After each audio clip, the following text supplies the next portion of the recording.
देश की प्रबुद्ध जनता कांग्रेस को सबक सिखा रही है।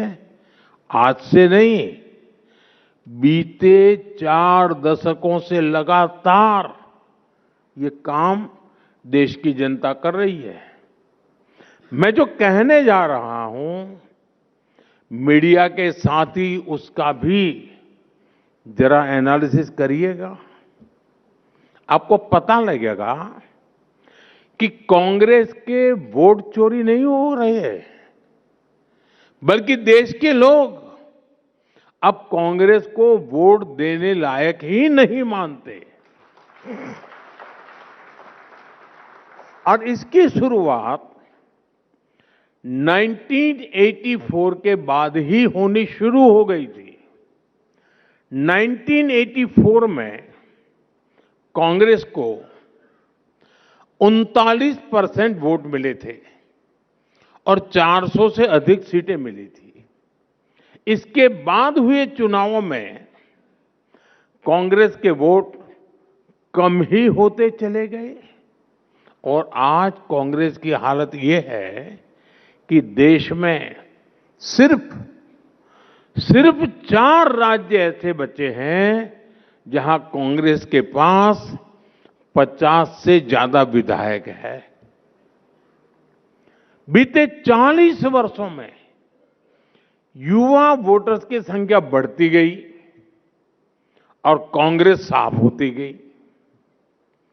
कांग्रेस परिवार की गुलामी में डूबे लोगों का एक क्लब बनकर रह गई है। इसलिए पहले मिलेनियल्स ने कांग्रेस को सबक सिखाया और अब जेन जी भी तैयार बैठी है।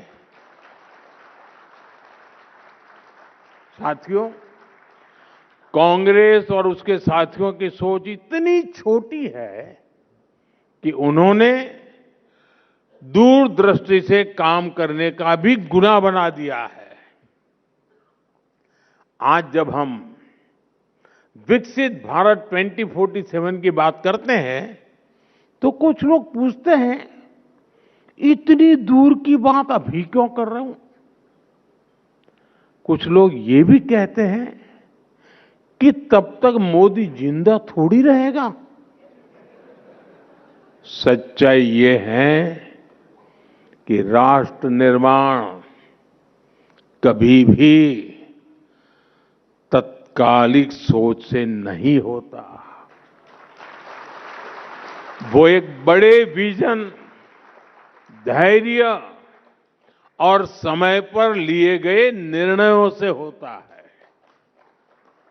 मैं कुछ और तथ्य नेटवर्क 18 के दर्शकों के सामने रखना चाहता हूं। भारत हर साल विदेशी समुद्री जहाजों से माल ढुलाई पर 6 लाख करोड़ रुपए से अधिक खर्च करता है किराए पर। फर्टिलाइजर के आयात पर हर साल 2.25 लाख करोड़ रुपए खर्च होते हैं।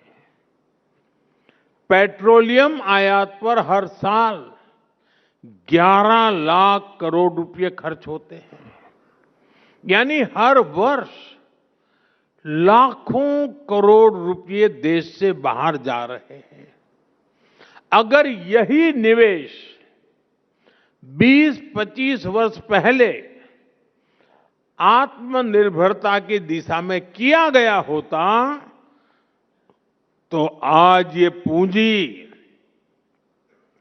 भारत के इंफ्रास्ट्रक्चर, रिसर्च, इंडस्ट्री, किसान और युवाओं की क्षमताओं को मजबूत कर रही होती। आज हमारी सरकार इसी सोच के साथ काम कर रही है। विदेशी जहाजों को 6 लाख करोड़ रुपए ना देना पड़े, इसलिए भारत शिपिंग और पोर्ट इंफ्रास्ट्रक्चर को मजबूत किए जा रहा है। फर्टिलाइजर का डोमेस्टिक प्रोडक्शन बढ़ाने के लिए नए प्लांट लग रहे हैं। नैनो यूरिया को बढ़ावा दिया जा रहा है। पेट्रोलियम पर निर्भरता कम करने के लिए ethanol blending, green hydrogen mission, solar और इलेक्ट्रिक मोबिलिटी की प्राथमिकता दी जा रही है। और साथियों, हमें भविष्य की ओर देखते हुए भी आज ही निर्णय लेने हैं। इसलिए आज भारत में सेमीकंडक्टर इकोसिस्टम का निर्माण हो रहा है। रक्षा उत्पादन में, मोबाइल मैन्युफैक्चरिंग में, ड्रोन टेक्नोलॉजी में, क्रिटिकल मिनरल सेक्टर में और उसमें निवेश आने वाले दशकों की आर्थिक सुरक्षा की नींव है। 2047 का लक्ष्य कोई राजनीतिक नारा नहीं है। यह उस ऐतिहासिक भूल को सुधारने का संकल्प भी है जहां कांग्रेस की सरकारों के समय कई क्षेत्रों में समय रहते निवेश नहीं किया।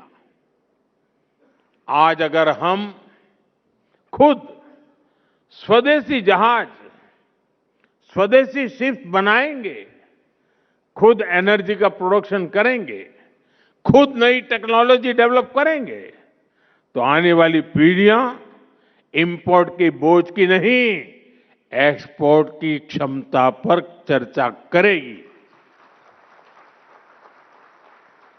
राष्ट्र की प्रगति आज की सुविधा से नहीं, कल की तैयारी से तय होती है। और दूरदृष्टि से की गई मेहनत ही 2047 के आत्मनिर्भर, सशक्त और समृद्ध भारत की आधारशिला है। और इसके लिए कांग्रेस अपने कितने ही कपड़े फाड़ ले, हम निरंतर काम करते रहेंगे। साथियों, राष्ट्र निर्माण की, नेशन बिल्डिंग की एक बहुत अहम शर्त होती है नेक नीयत की। कांग्रेस और उसके साथी दल इसमें भी फेल रहे हैं। कांग्रेस और उसके साथियों ने कभी नेक नीयत के साथ काम नहीं किया। गरीब का दुख, उसकी तकलीफ से भी इन्हें कोई वास्ता नहीं है। जैसे बंगाल में आज तक आयुष्मान भारत योजना लागू नहीं हुई। अगर नेक नीयत होती तो क्या गरीबों को 5 लाख रुपए तक का मुफ्त इलाज देने वाली इस योजना को बंगाल में रोका जाता क्या? नहीं। आप भी जानते हैं कि देश में पीएम आवास योजना के तहत गरीबों के लिए पक्के घर बनवाए जा रहे हैं। नेटवर्क 18 के दर्शकों को मैं एक और आंकड़ा देता हूं। तमिलनाडु के गरीब परिवारों के लिए करीब 9.5 लाख पक्के घर अलॉट किए गए हैं। 9.5 लाख। लेकिन इनमें से 3 लाख घरों का निर्माण अटक गया है। क्यों? क्योंकि डीएमके सरकार गरीबों के इन घरों के निर्माण में दिलचस्पी नहीं दिखा रही है। इसकी वजह क्या है?